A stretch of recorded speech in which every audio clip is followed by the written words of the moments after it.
Hi, this is Pat McDonald, your host for Vote for Vermont, where our tagline is listening beyond the soundbites.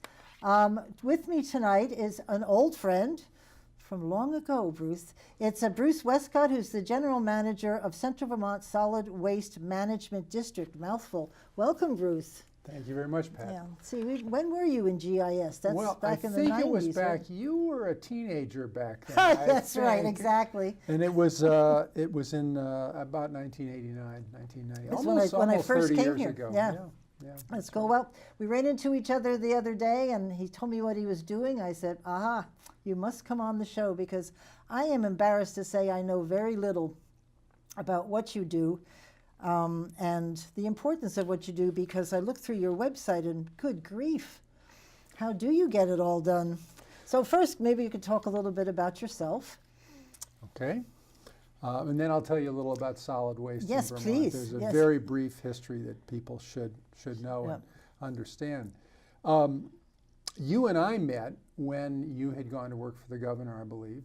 And I had a position where I had called to be in the State House, and so it was in a legislative political environment, right. Not partisan in any way, but I was running a technology program for the governor that we know as right. Geographic Information Systems, that now probably most viewers have been in their town offices and seen maps on the wall, but that's all fairly new stuff. Right. It was very exciting stuff back then. Well, it was exciting, but it was a bit dicey because back then there were concerns about how the state was handling its IT. Nothing has changed there. I was going to say, hasn't that just continued? But it was new technology, and it's actually pertinent to our business now because it can help show people at the local level, and Vermont got it and made an investment in technology primarily to support local government, because it's a technology that can show people where are their properties, how do those lie relative to the roads and the streams, and to things like businesses for economic development and old dumps and environmentally sensitive areas for resource management and zoning and all kinds of population density, all kinds of things. So this is a technology that's now throughout government and the private sector. It's what gets the UPS delivery guy to your door no matter where you live. Soon to change to drones, huh? Well, possibly. Maybe. So I came into the State House and met you when I was in a technology role working for the governor. And I've done other management tasks and worked in IT and worked for software companies, but have been in and out of the public sector. And I am now the general manager of something called a solid waste district. And I think probably many people know that in a lot of states there are things called counties, which are active units of government and manage a lot of programs and are usually collections of townships. And in Vermont, we've not empowered our county governments to do a lot of that. And instead, we have many relatively single-purpose groupings of towns that work together. Where you and I are sitting in downtown Montpelier, which is the basis, the seat of the offices of the Central Vermont Regional Planning Commission, for instance. Regional planning is a whole set of responsibilities where towns work together. And the boundaries of those regional commissions happen to, for the most part, fall on county boundaries. Solid waste is a different matter. We can all probably remember the days where our legislative candidates campaigned at the local dump. And you went out to the dump on Saturday morning. I have great stories about the dump. Yes, right. And people took pretty much everything out there. And back in those bad old days, I don't know that we knew what recyclables were. Right. And I don't know that if there was something in Grandpa's barn, we might take it to the dump, and we didn't know if it was poisonous or not. It all went in the ground.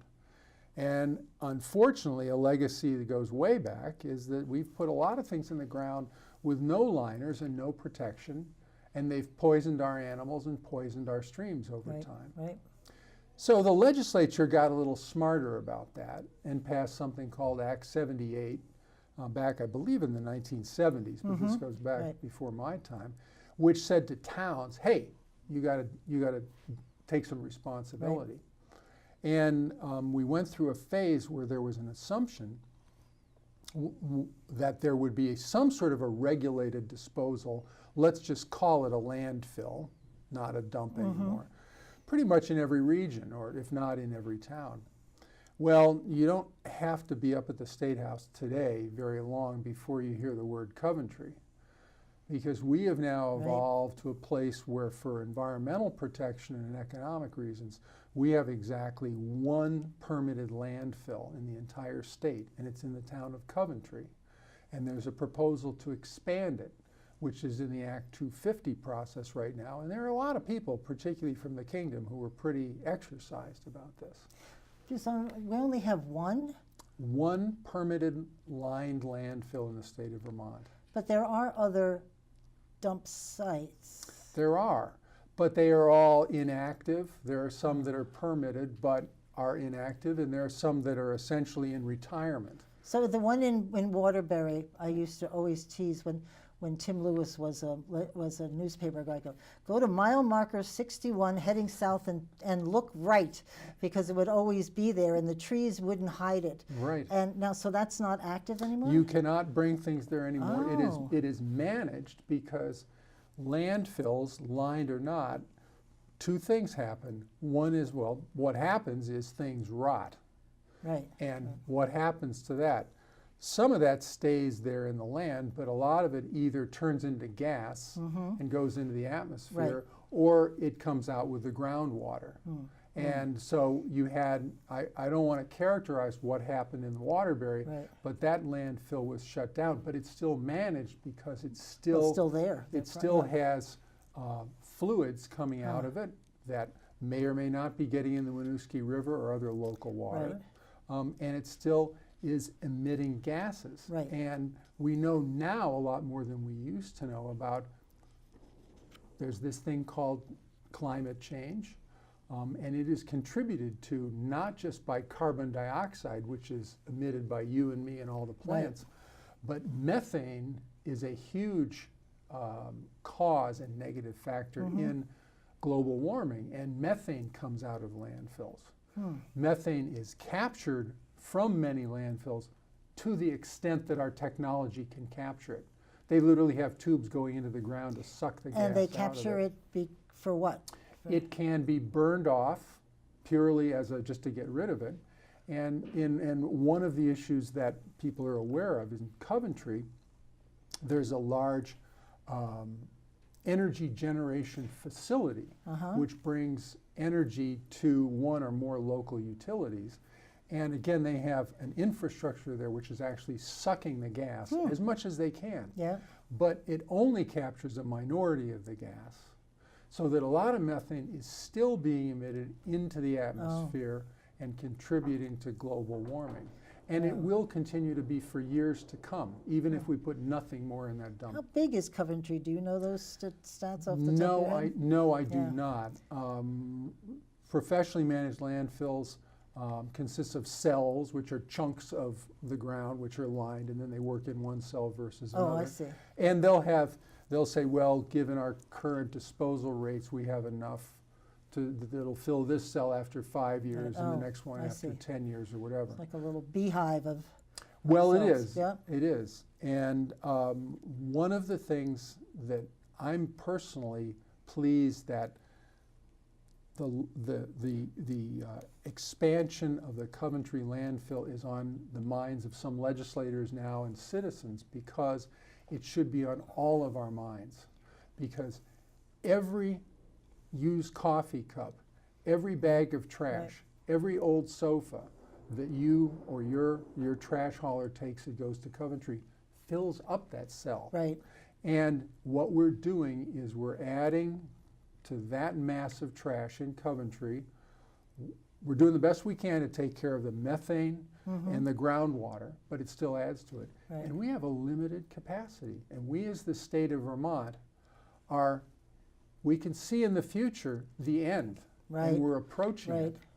And there are other states that right now are right here.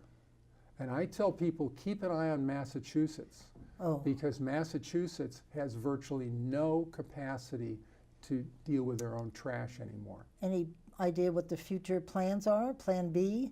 Yep, Do you're going to enrich the shareholders of railroad companies because your trash is going to have to be transported to parts of the country Right. where they are willing to take it and Yep. have landfills for it to go in. Wow. And whether or not those places in Pennsylvania or West Virginia or Right. Arkansas have good environmental concerns, you have no control Huh. over. And you have no control over those costs to get it there. As you can imagine, Yeah. carloads of trash are pretty expensive to move across the country. Wow, Bruce, you're so encouraging. Well, the An reason I uplifting want program. to Well, this is serious.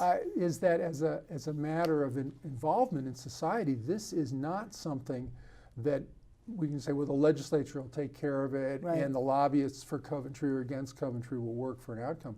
The issue is that we, the citizens, are paying Right, for For sure. disposal of our recyclables right.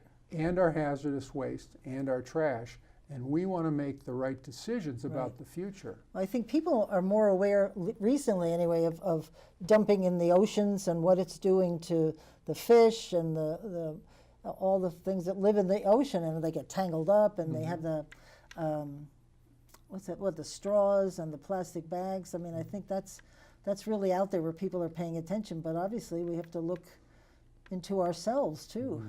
Well, you mentioned that, and we're not here to talk primarily about the legislature, but last year I attended a very crowded hearing on a bill, Senate Bill 113, which I expect will be passed by the Senate in some form or Yep. another this week or next week. Maybe your viewers know we're coming up on what they call crossover. Right, So the Senate has to do some business and get it to the House. Right. And this is a bill having to do with, as I saw the draft, plastic straws, right, single-use plastic shopping bags, Right. and let's just call them foam containers, clamshell kind of material. Oh, that you- really? I yeah. didn't know that was in there. Well, there's a legitimate question of what should be considered in the bill, Right. how broad it is. But that bill, I believe, will be passed in some form by the Senate this week.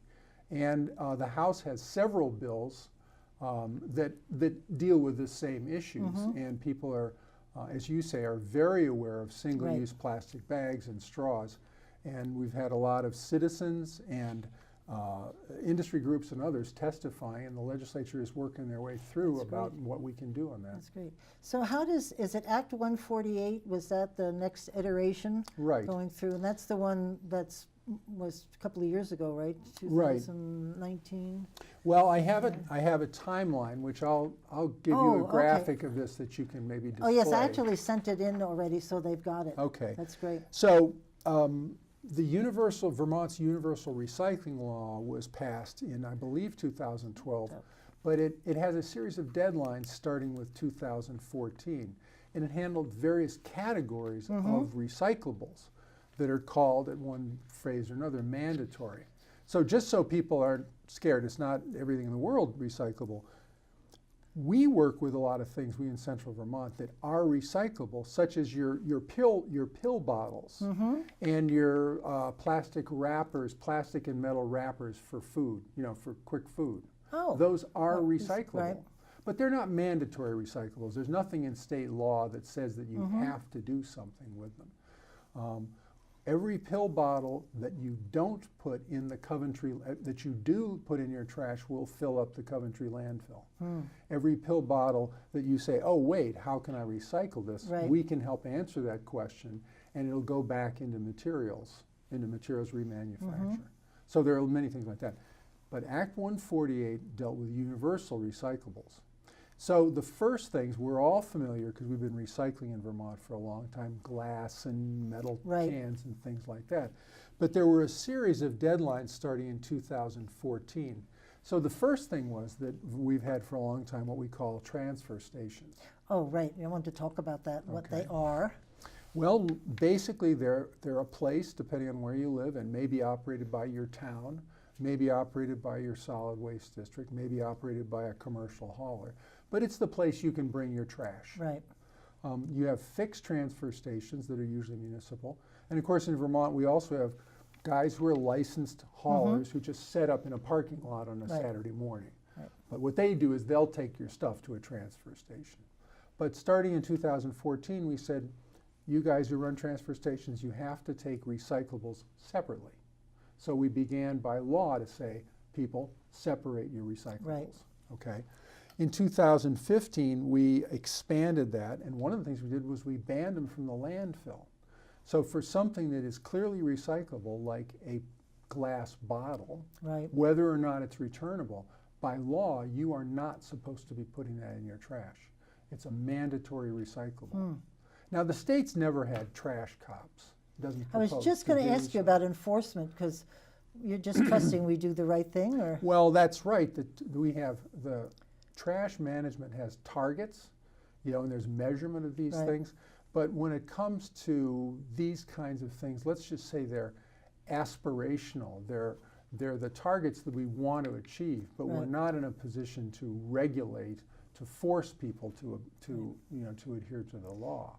So it is educating people as to what the right thing to do is, and educating them as to the consequences if they don't do the right thing. Right. So the law, so Act 148 progressed, so there are a series of deadlines. And just to bring on some things that may be new to people, one of the things was starting in 2016, if you are cleaning up your yard, I mean, one of the things we don't want a lot of burning, uncontrolled burning, Right. for instance. So leaf, yard waste, and clean wood debris, those are not allowed in the landfill. So you can't just bag up your leaves and give them to your trash guy and say, take this to the landfill. Where do leaves go? I remember Barry City had a specific day where you could drop off the bagged leaves. Exactly. Where do they go? More and more the larger municipalities are doing that, where in the Right. fall particularly, they'll have special pickups for leaf and yard waste. Right. But those all now, you can take them to your transfer station. And then what happens to them at the transfer Well, station? typically for leaf waste, yard waste, and by that we consider that up to branches about an inch in diameter. Uh-huh. And then what we call clean wood, which could be pallets, but it could be larger branches. right, Okay, right. so those things are basically collected at the transfer station. So they have to have areas where they can be set aside. Usually Right. it's just some concrete blocks that Yep, separate just- these areas. And as they build up, they can bring a bucket loader in there and flip them, and they begin to rot. So they Oh, I they see. basically Okay. they can be turned into Right. mulch and compost. Because on your, we're going to talk about this a little bit later, but your A to Z listing, Right. you have ashes down as one of the things that needs to be dealt with, Yeah. Mm-hmm. which surprised me because I thought ashes were a good thing and you could distribute them kindly on your land or something. Well, of course, that can depend on what their contents Well, is. right. For instance, if you have a bonfire in your backyard and you have a lot of painted wood in there, there can be chemical content. Right. No one is telling you. I mean, again, some of this is aspirational. It's like you, the consumer, you, the burner, the generator, make an intelligent decision about what you're doing. So there's ashes and then there's ashes. Right, Right. right. So we're calling people out to let them know that that's not something that, depending on what's there, should be in the landfill. Now with what I was talking about, the clean wood, Right. same thing. We don't want paint in there because that's wood which either gets chipped or composted and can end up as actually a compost Remember product. years ago, railroad ties were the hot thing. And apparently they have, creosote Yeah. in it, which is very bad. Yeah. And right. that's what makes it last in the weather and the rain and snow Right. and whatever. Yeah, we have all kinds of, there's pressure treated woods now. Right. So those are a different matter too. Now there's not necessarily really good solutions to all of this because ultimately portions of it end up in the landfill no matter what. And that's why we have lined landfills. Right. And the linings capture when the water comes down through and captures that, and Right. then that's called leachate. It leaches out of the landfill, and that leachate is subject to collection and testing and proper disposal. Right. Because it can have chemicals in it. Yeah. And So- there are points where you can test it as it's filtering Yeah. out. It's designed to filter out? Yep. Oh, I see. It filters through the landfill, but then it's collected, so the landfill operators, this is part of the regulatory, sort Right. of the way they do things, to collect that leachate so that it doesn't, I mean, the folks in the Northeast, Coventry, and the Canadians are worried this is going into Lake Memphremagog, For sure. and they're going to be drinking this stuff. Right. So it's a legitimate concern that impacts all our water sources, and the sources that maybe our cattle are drinking from, Right. or whatever. But just to finish up your question, Act 148 had timelines. The last timelines are currently in statute next July, not 19, but July 2020. And the final thing, which, and there may be amendments this year, there have been amendments every year tweaking different things, have to do with your household food scraps. Oh, I saw food on your list of food Yeah. donations here, yes. Yeah.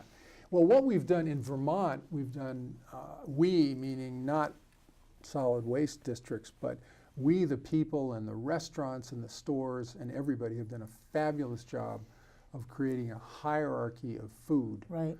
uses. And one of the things that it's done is it's created a bonanza of healthy, useful food that may no longer be supermarket ready, but is still perfectly adequate right. for consumption by folks. And I- so yeah. it comes out of the restaurants and the stores, and we've and the relationships with the food shelves and other local Right. feeding programs are well established. I participated a couple of years ago at the food bank, a culling exercise, and it was this pile of things from the ground, farmers that you just said you wouldn't sell anywhere. And we started cutting out the bad spots and stuff. And at the end of the day, we had a huge pile of really good stuff. And that was an amazing lesson for me. And since then, I've become very good at making sure, to make sure you eat the food that you can and throw that out that is no longer serviceable. But what a great experience. Everybody should go through that. Well, It taught me a lesson.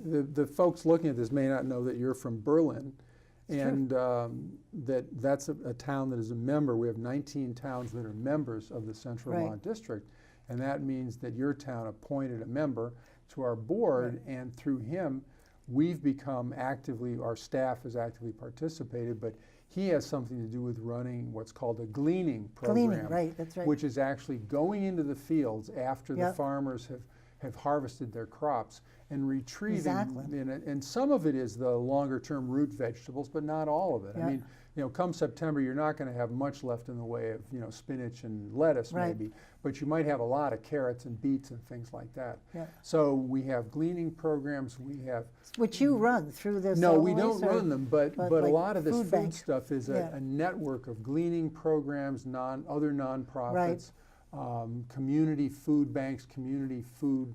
I mean, every community has a church or some other group that That's right, offers okay. meals. And we've done a fabulous job in Vermont. We, again, lots of us working Right. together without regulation, but helping each other to get this food to where Yeah. it can be consumed by people. Well, I was just blown away by what the end product was of our gleaning exercise, because it was bags of great food. Yeah. And little lesson learned there. And another way that this goes is it's benefited our animals, because what we're doing in Vermont is we're diverting more and more food that is no longer human ready Right. for animal consumption. So we're getting, if you're a farmer and you're raising pigs, or if you've got chickens or other animals, Yeah. we're looking for places all across the state where, when food scraps are collected from restaurants or fast food places or households, what do you do with that? Well, back to Act 148, effective in July 2020, no more food scraps in the landfill. Wow. Now, we've had for a number of years programs where restaurants and stores, grocery stores, starting with the largest ones and then working their way down to the smaller ones, they have been under legal requirement to manage the disposal of their food scraps. Right. So in Central Vermont, our organization, starting over a dozen years ago, ran around. People would say, oh, it's the garbage truck. Right. But that's what we did. We started the business working with restaurants and all the food stores to pick up their food scraps and have that disposed of in a healthy way. Is that your green cone? Well, or is that something different? Because I was just thinking, at camp I do something, but I'm just realizing it's in a plastic bag. I keep it on the sink, on the counter, and I just put in all the wet garbage. But it's in a plastic bag, so that really doesn't help, does it? If No. that's- No, I it just doesn't. thought I'm trying to be good, and I'm just doing it backwards. Well, So we'll what get, do you that's do? more about home Yeah, composting. composting. We'll get to that. What Act 148 up until now has covered is more commercially generated food scraps right. at a higher volume. Oh, okay.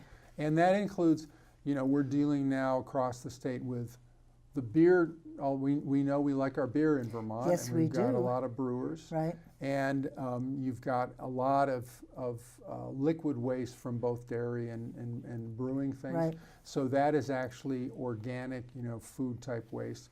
You've got, I've actually been on a truck when we've collected, there are now, if you notice, in a lot of restaurants and stores, separate food containers, separate from recycling, separate from trash. Well, I've been out and collected at a bakery, and you wouldn't believe how much old dough is generated in a bakery. And it's fermenting, and it's got to get collected. I've been on the truck in July when you've gone to one of the big supermarkets that said, nope, these lobsters don't make it anymore. Whoa. So the lobsters have been sitting on the loading dock for a day or two in the sun. Okay. Excellent. But all of this food value has value to feed our animals and to feed our soils. So our goal in Vermont is don't throw it away. Let's put it in a separate stream where it can benefit our animals and be turned into compost and be used to enrich the soil. What part of that stream are you in? Because you said you've been on a truck to collect it, and then what do you do with it once you've got it? You must have a network of people you deal with. Well, that's right, and that's what's so exciting to see around the state.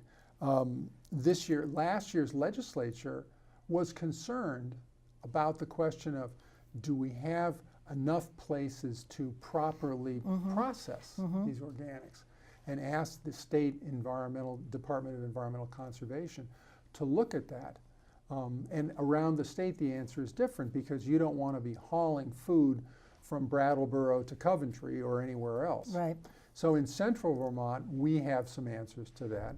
The primary ones are that we have if anybody knows Montpelier, you know that right on the edge of Montpelier, we have Vermont Compost, which raises chickens, and they feed off your food scraps. And they also have a very sophisticated operation for mixing those food scraps along with other what we call brown material, which can be the leaf waste, the brown stuff, the straw. Yep. And they make a very high-end compost product that you can buy for your potted palms and whatever. Very nice. In Brattleboro, we've been down there. I've been down there with the mayors of Berry and Montpelier to look at what the town of Brattleboro has done. They have a program they've instituted of town-wide curbside pickup of food scraps. And they are doing, you asked about my district, we're not doing this, but the Wyndham district has a compost yard where they're literally dumping all of the organic waste from the town of Brattleboro. They're looking at surrounding towns and bringing this in, and they're composting it. It's literally at the bucket loader level, turning this, adding in wood scraps, letting it generate. They have big thermometers that are 4 feet long that you stick in to make sure that a good compost process is right. Still churning away. So 2 of our districts, Wyndham and our neighbors in Lamoille, have their own compost operations. Great. In our Good district, for us. in our district, what we're doing primarily is we have Vermont Compost right on our doorstep in Montpelier. We have some other local farmers that take material. We have one local company, Grow Compost, that works in central Vermont and some other regions, that does a lot of the pickup. They take some of this stuff down to, there's what's called a digester, people may have heard of at Vermont Technical College, which takes organics, and they have other outlets for it, farms and chickens. So we have a fairly large-scale collector and hauler, again, operating at the commercial level. But where Act 148 is coming down to is the home level of what are you going to do with your food scraps at home. Wow. Well, I just, when I went through your website, which I would encourage everybody to pay attention, because there is just a laundry list of stuff that that needs to be done, something done specifically for it.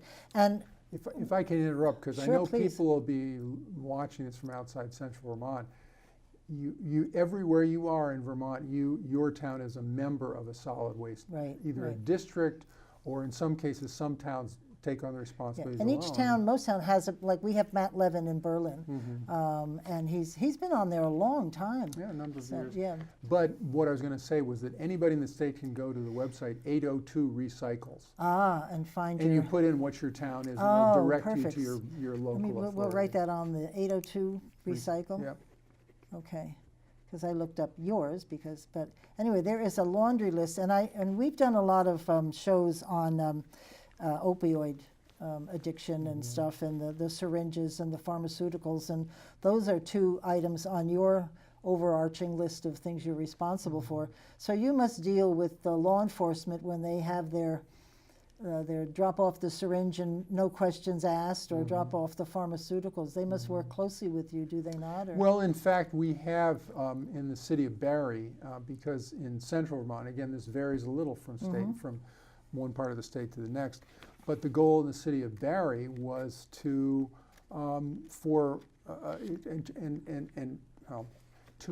to provide a convenient way to dispose of what are generally referred to as sharps. Right. Primarily Right, needles, but there are needles. other things. And part of the goal is not to stigmatize and judge whether you're acquiring those things.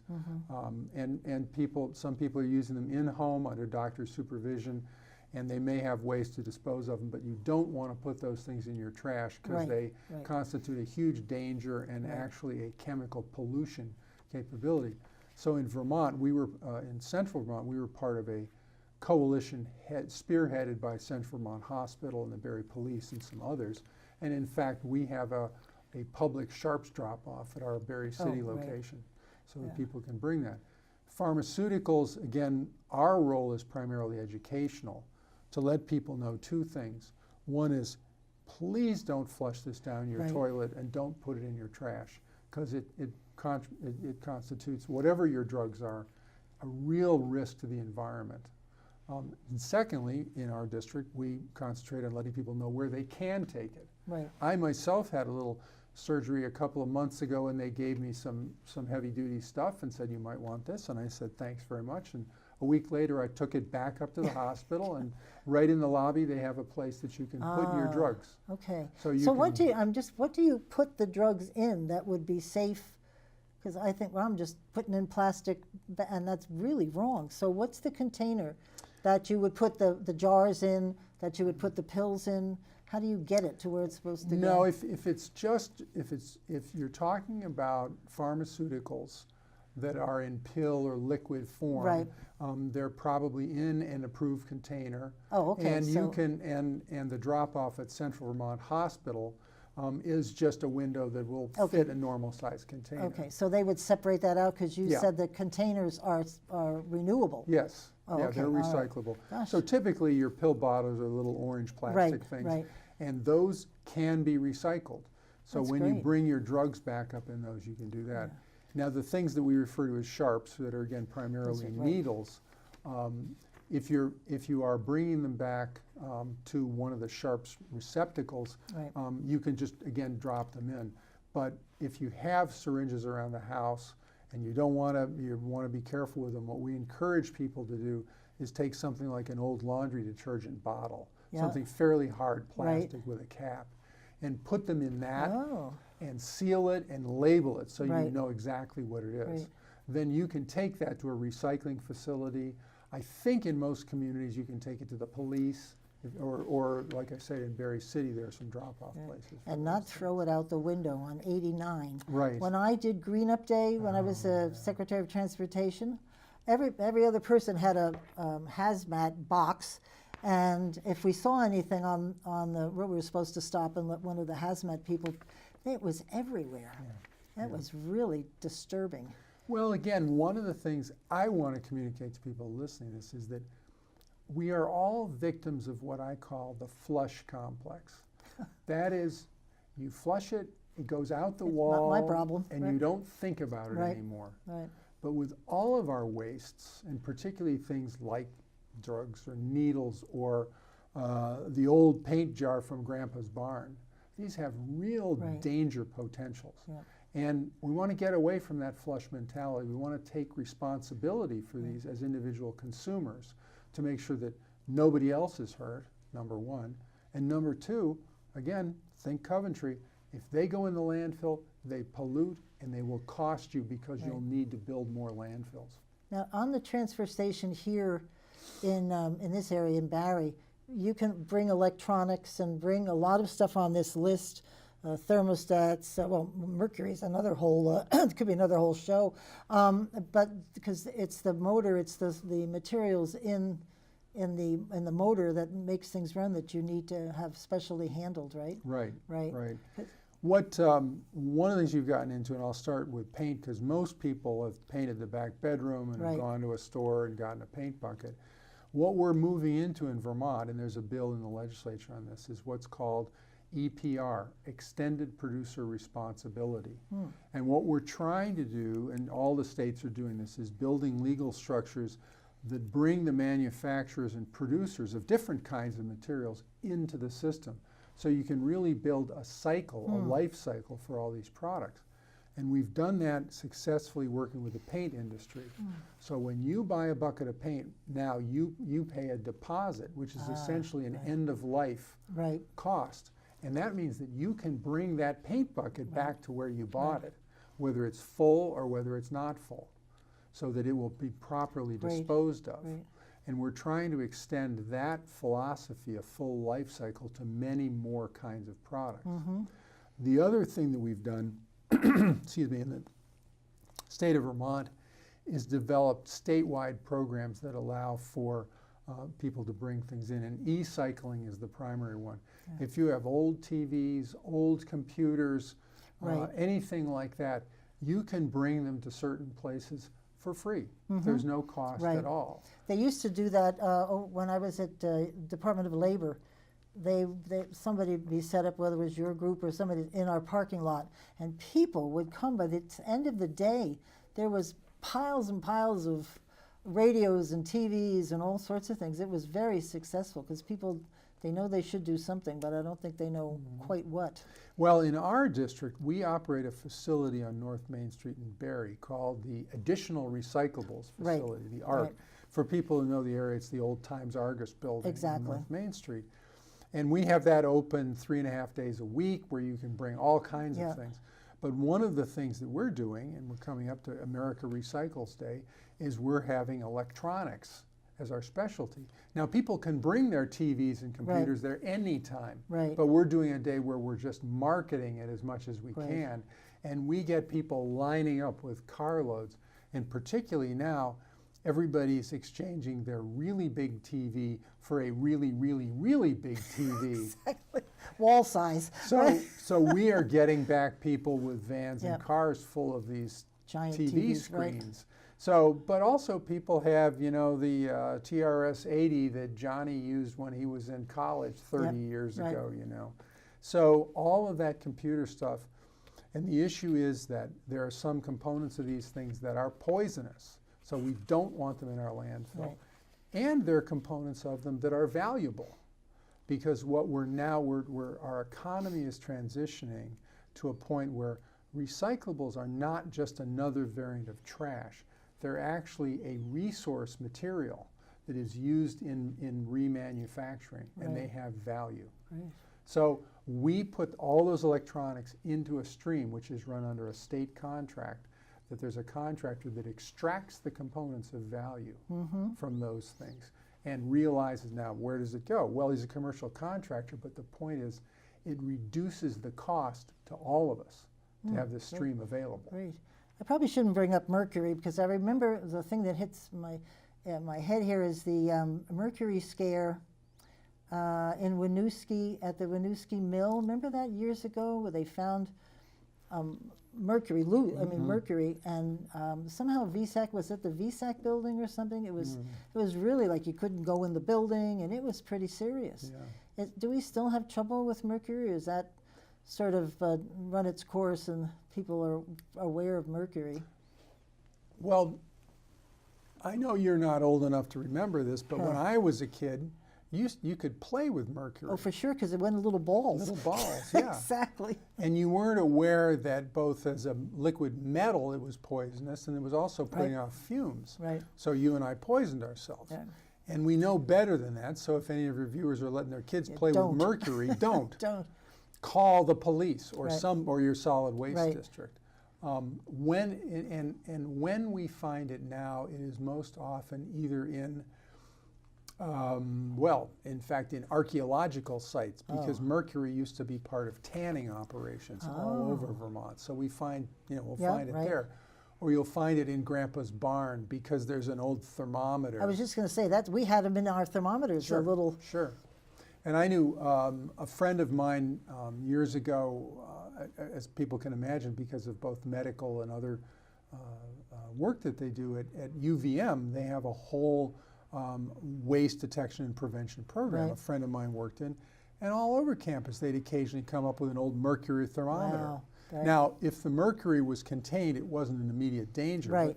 But the last thing you wanted was that glass ball to break. Right, breaking. And then when they do, you have to call in a hazardous materials cleanup team, because it is really hazardous in the environment, and it's hazardous to you just if you come in contact We were with it. kidding the other day. People didn't believe us, but we used to have the DDT truck that used to come and Spray mosquitoes. spray mosquitoes, and our family would go, the truck is here, and we'd all run to the truck and run through the spray because we thought that was just too much fun.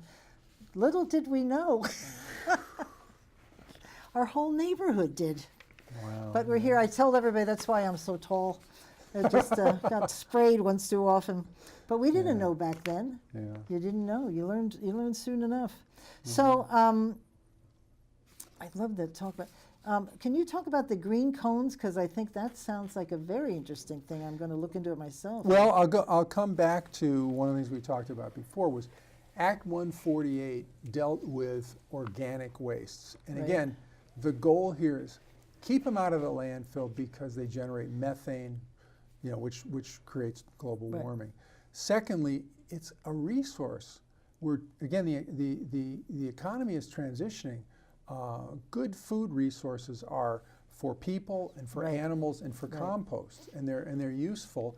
And we in Vermont, whether it's backyard or commercially, we're an agricultural state. Right. And the more of that stuff we can put back in our soils, the better off we're doing. So anyhow, Act 148, starting several years ago, dealt with food wastes generated by business. And now we're down to the household level. Yeah. Well, you live in beautiful downtown Berlin. I don't know how rural you are. We're pretty rural. 24 acres. That's good. Okay. That's well, I live in a small village, but in a largely rural town, Cabot. But I spent a lot of years in Montpelier. Well, we know, going back to my background in GIS, the state E911 board has a database that says where every residential structure in the state is. Right. Okay, it doesn't have your personal information, Right. who's there, but we know where the residences are, and we know how closely they're concentrated. So to give a contrast, the city of Barrie in my district and the city of Winooski are 98% of the residences, the residential structures, are densely packed. They're in a city environment. Right. In Montpelier, it's around 75%. And that means literally, think about peas spread out across the surface of a table. Yeah. They have ways of measuring. How close are those peas to each other? Well, when you live in I had a couple of places I lived in Montpelier. You might live in a place that has a yard and you can put a compost pile in the back. Right. And you might live in an apartment on the second floor and a couple little old ladies, and there's no place for you to do it. So we have in Vermont, fully a third of our population is in areas where, what am I going to do with my compost? Right. Well, okay, let's back off. The rest of us, we don't even worry about this because you've got 24 acres. Right. And you might have some raccoons. Yeah. You might even have some bears. And so we want to help you. Our organization does composting workshops all the time. We want to help you learn how to handle your food so it doesn't become a problem of either critters invading or the neighbor's dog or whatever. So we deal on one hand with all the people in the world who say, nope, I'm not going to put in the garbage and the trash anymore. I'm going to deal with it at home. What do I need to do? We want to teach you how to compost.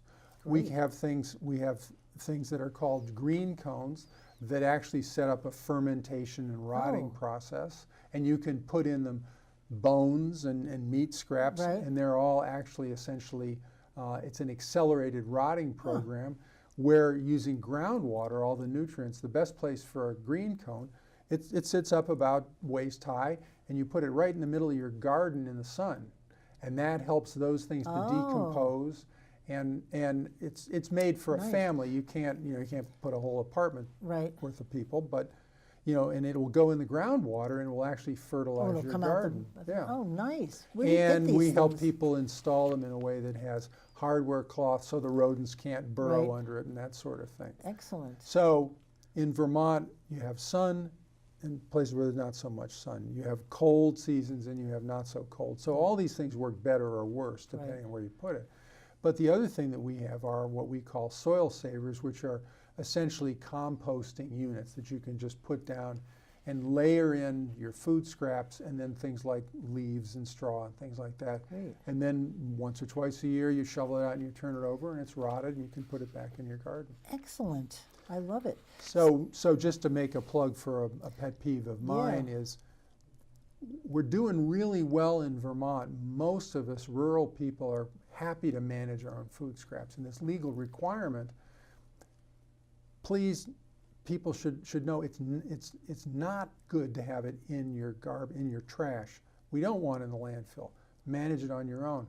But what I'm interested in, because I have the cities of Barre and Montpelier and some other large villages, is for the people who can't easily compost, how can we make it more convenient and give them some options for taking care of their food scraps? Good job. A lot of Well, work. that's an issue that the legislature is concerned about too, and we hope to be working with them. You must go up there quite a bit. Well, I'm only a few blocks away. Yeah. I have some background with the legislature, and I think we have a great citizen legislature. We do. They're very accessible. I don't think people realize. No, compared to others. Yeah, right. And I am the solid waste district is a municipality, so I'm a municipal official. I'm not a lobbyist. But our organization as a municipal board takes positions on matters of the legislature. And how do you work with DEC and A&R? I mean, it's a sort of dotted line relationship? Because I thought when I was reading your website that you reported somehow into DEC, but it doesn't sound like it. Well, the relationship is a couple pronged. First of all, we have how many? 250 some towns in Vermont. Exactly. 250 club. Yeah, every one of them has the same responsibilities to deal with solid waste. Most of them, about 75%, come together in various solid waste districts, which are chartered by the legislature. So we have 19 towns. The Northeast Kingdom has 46 towns. Chittenden County is its own district. Addison County. So it goes like that. Right. And we are essentially municipalities. Oh, interesting. So that you mentioned your friend Matt, who represents your town. We have a board of supervisors that's made up of one person appointed by each town.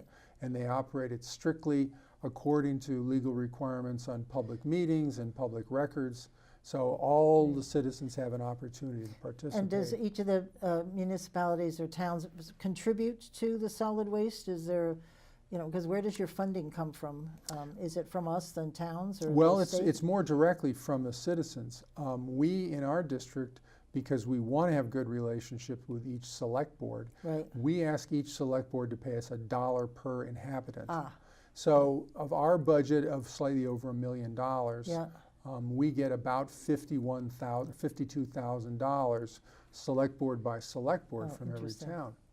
The largest bulk of our revenue stream is that for your garbage bag that you give to your hauler or take to your transfer station, and you might pay $5 for that, and it weighs a few pounds, and it goes in the back of the truck, which goes into the trash masher, which ultimately gets weighed. And we are paid $30 per ton for all the waste generated in central Vermont. Oh, excellent. And many of the districts have that. It's called a surcharge on solid waste. And one of the problems, but opportunities with it, is as you throw away fewer things, my organization gets less money. Oh. So we have a downward curve, and that's what we want to see. Interesting. Is less material going into that Coventry landfill. Right. We want everybody to, and I know there's a lot, you could have a whole show on the economics of this, but buy less stuff. Yeah, right. So we hard have, to do. we have recycle, Yeah. and we have reuse, and the third So piece how- of that is refuse. When you when you talk about Coventry, how close are we to the it's over? Well, that's in the Is that a hands of couple of the Act years, or- 250 process, okay. because there is, and again, to separate, if your viewers know, there's a regulatory approval process, so Right. there's something going on there, and the legislature doesn't interfere with that, but there Okay. are other For statutory. the expansion. Yeah, Yeah, for the okay. expansion. Because I But- can't imagine they'd say no, too bad, because you certainly need to do something. Well, again, the concerns, and anyone would have it, is if it's operating near you, is it operating as safely as it can? Right. Are all the precautions being taken? And Right. was if there's a permit, is it properly awarded, Yep, right. given all the concerns? Interesting. So there is one topic which I was very interested in, and I would love you to talk about the repair cafes. Okay. That, to me, I was reading a lot about that. You may see me there soon. I have something I need to bring. So what are the repair cafes? Well, it's a move that's actually global. They're happening all over, and we've picked it up in central Vermont, and it's pretty simple. It's usually a matter of like a school gymnasium on a Saturday morning, and what we do is assemble panels. We cooperate with, Right. our role is to cooperate with other community organizations, and first of all, to gather a bunch of what we call fixperts, so that if you happen to be, say, in the pottery business where you've got a lot of expertise on repair and repainting things. Right. You might be there to help people who bring in some dishes that they want to preserve. We certainly have people like who can help you, pull apart your electrical lamp and rewire it, Right. or fix your bicycle or your lawnmower. So often these are people who might make their living doing this, but they're donating a day Wow, to the great. community, and there's no fee. So it's really neighbor helping neighbor. Excellent. But what part of the goal is to bring about the awareness that, and in Vermont we have this tradition of, use it up, make it do. Right. And that's what we're trying to do, is encourage people to adopt that philosophy. So I brought for you, Is that, Pat, there an you announcement go. of the next repair cafe. We will put this up in the video, but it's March 30th from 12 to 4 at the Montpelier Senior Center. I will be there. Yeah. I have something I don't know how to repair it.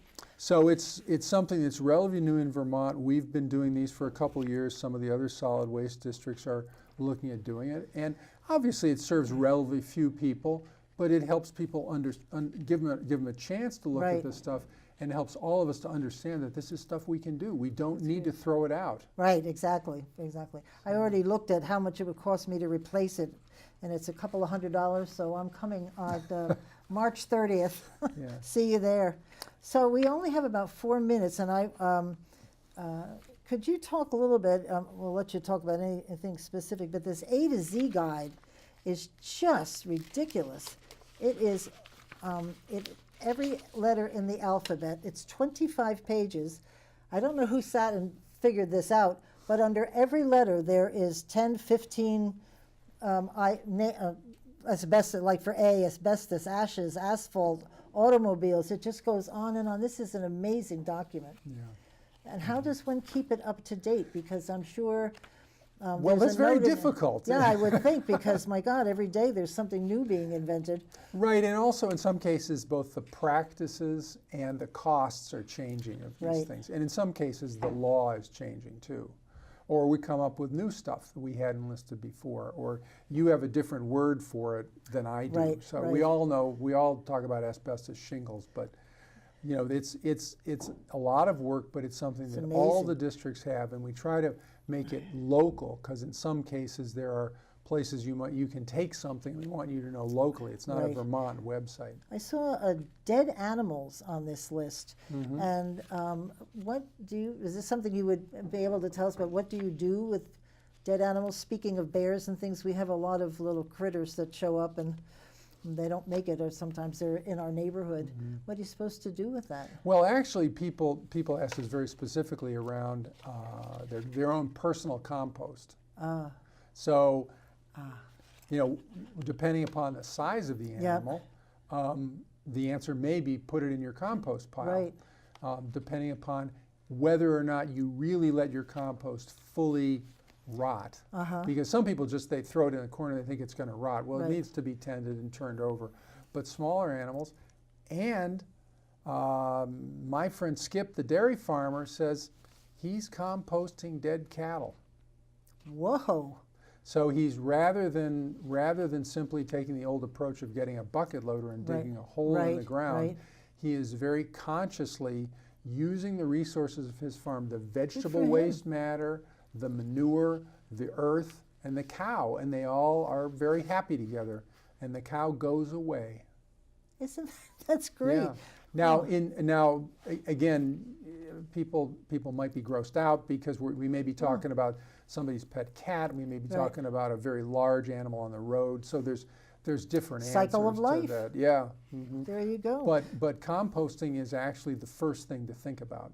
That's great. I love it because you've got to look at this list. It's just mind-boggling what's on here. They even have cereal bags. The bags inside the boxes, I guess, because there's a coating on it to keep the cereal fresh. That's probably why they want that handled a specific way. Right. One of the, and I know we're limited time, but I have a cat. Yeah. And I buy food commercially for the cat. And I was very discouraged because I went to a store and they had multiple kinds, and not one of the bags had a recycling symbol on it. Now the reason is, and this gets to your cereal, is a lot of bags nowadays do have different chemical components, and some of them are both metallic and plastic. Yeah. So one thing we can all do is educate ourselves is the fact that plastic is not plastic. It's a whole bunch of different things.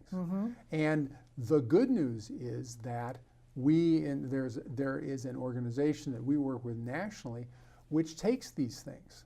So there's a whole new symbol which is not one of the plastic recycling symbols, but it's essentially a commercial symbol that says if you have the right outlet, you can actually send it into this company because they can actually separate out those materials. Wow. So yeah, in your typical cereal carton, you may well be able to recycle the hard paper or cardboard, Right. but that bag is not just a plastic bag that you can treat the same way as a broccoli bag from the store. Right. Interesting.